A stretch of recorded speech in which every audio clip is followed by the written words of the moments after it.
Waalaikumsalam, piye, Nduk? Jih, nyuwun pangapunten ngeganggu danipun nggih Bu. Kula Nadifa Syakira Andina saking kelas 10 T3.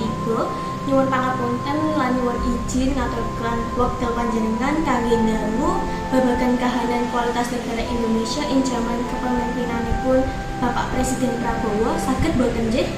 Oh iya, sakit. Linggu sik, Nduk, ya. Nggih Bu, matur suwun. Nggih, kula badhe nyuwun panjelasan babagan kahanan Indonesia ing jaman kepemimpinanipun Pak Prabowo. Menapa panjenengan saged paring panjelasan? Wah, pembahasan apik ya, Nduk iki.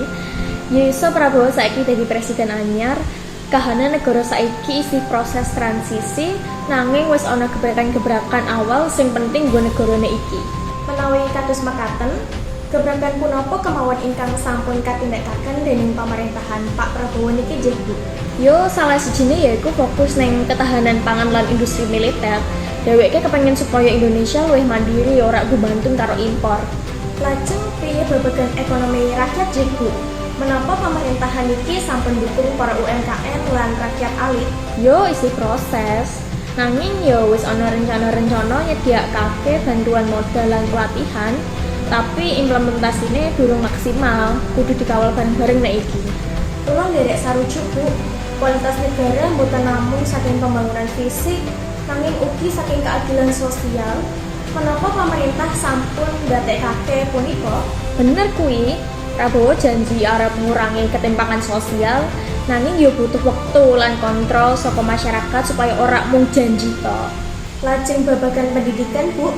Menapa wonten program ingkang dukung peningkatan mutu pendidikan, Ji? Ono, dheweke wis ngomong bakal nambah anggaran pendidikan lan ngembangke vokasi. Tapi yo kudu diawasi supaya ora mung program kertas. Menawi kados mekaten, kula ngeros bangga bilih negara kita nembe ngupadi kahanan ingkang langkung sae. Nanging mesti taksih kathah tantanganipun nggih, Bu. Yo, pancen, Nduk. Tantangan ora gampang. Korupsi, birokrasi lambat, lan kesenjangan isih gedhe. Mula penting pendidikan iki lan kesadaran politik rakyat. Matur nuwun sanget nggih, Bu. Panjelasanipun damel kawula kula langkung jero.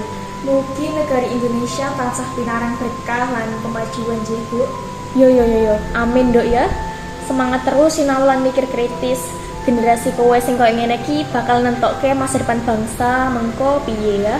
Semangat terus, Nduk.